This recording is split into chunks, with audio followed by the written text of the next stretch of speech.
दोस्तों, हिस्ट्री हमें बताती है कि वो अकाउंट जो 100% इक्विटी इन्वेस्टेड रहती है थ्रू आउट 10 to 30 ईयर्स के लिए, वहाँ पे ज़्यादा रिटर्न का एक्सपेक्टेशन रहता है, ज़्यादा रिटर्न जनरेट करती है किसी भी एसेट क्लास के सामने, वो सबको आउट परफॉर्म करती है। तो हमें कौन सा एक ऐसा अकाउंट ओपन करना चाहिए जिसके थ्रू हम इस ऑब्जेक्टिव को पूरा कर सकते हैं? तो उसका आंसर है हमारा रिटायरमेंट अकाउंट।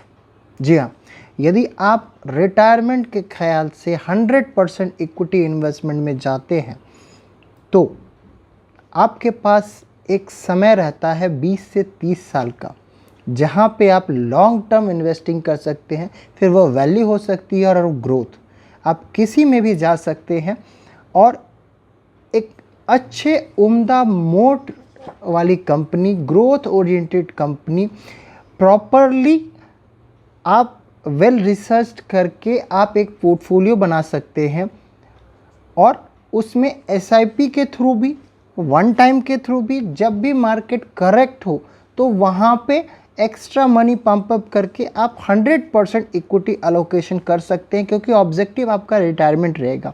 जब आप 60 साल 65 साल के हो जाएंगे तब आपको एक लमसम अमाउंट जो है उसमें मिलेगा। तो इसमें क्या होगा कि जैसे जैसे कंपनी ग्रो करेगी, जैसे जैसे इकोनॉमी ग्रो करेगी, जैसे जैसे कंट्री ग्रो करेगी, इन सब चीज़ का बेनिफिट आपको इस लॉन्ग टर्म इन्वेस्टिंग में आपको मिल पाएगा।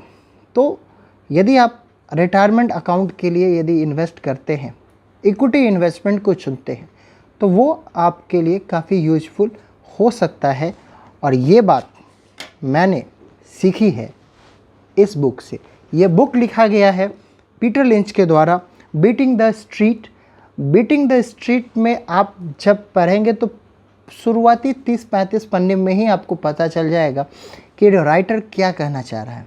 राइटर कहना चाह रहा है कि आप लॉन्ग टर्म इन्वेस्टिंग कीजिए और शॉर्ट टर्म फ्लक्चुएशंस को नहीं देखिए, क्योंकि इसमें बहुत सारे एग्जांपल्स ऐसे दे रखे हैं जिसको मैं आने वाले समय में एक छोटे छोटे वीडियो के माध्यम से आप लोगों के साथ शेयर भी करूंगा। लेकिन बहुत सारा एग्जांपल है। एक इन्वेस्टर का क्लब भी है जो मंथली मीट करता है और आपस में जो है वो स्टॉक आइडिया शेयर करता है और वो S&P 500 को आउट परफॉर्म करता है। वो एक स्पेसिफिक अमाउंट एक पर्टिकुलर डेट को साल में एक बार, यदि वो थ्रू आउट एक रिटायरमेंट प्लान की तरह वो करता है तो वो S&P 500 को वो आउट परफॉर्म करता है। यदि उसी में जब भी मार्केट 10% 20% डिक्रीज करता है, डाउनफॉल आता है, तो जाकर के वो इनिशियल 1000 यदि पंप अप करता है तो फिर आपको उसमें और ज़्यादा आउट परफॉर्मेंस आती है। वो सारे रेशियोज़ वगैरह है जो मैं आपको अलग वीडियो में आप लोगों के साथ शेयर करूँगा। लेकिन आप आराम से रिटायरमेंट अकाउंट में इक्विटी इन्वेस्टमेंट को ऑप्ट कर सकते हैं। ये आप यदि शुरू के 20-30 पन्ने भी पढ़ेंगे तो आपको पता चल जाएगा कि नहीं, हमें इस तरह का पोर्टफोलियो बनाना चाहिए, क्योंकि ये किसी और ने नहीं, one of the best fund manager, successful fund manager Peter lynch ने लिखी है और बहुत ही अच्छी बेहतरीन बुक है। आप खुद भी पढ़ सकते हैं। बाकी तो मैं आप लोगों के साथ वीडियो शेयर करूँगा ही। इसके लिए चैनल को लाइक और सब्सक्राइब करना ना भूलें। थैंक यू, नमस्कार।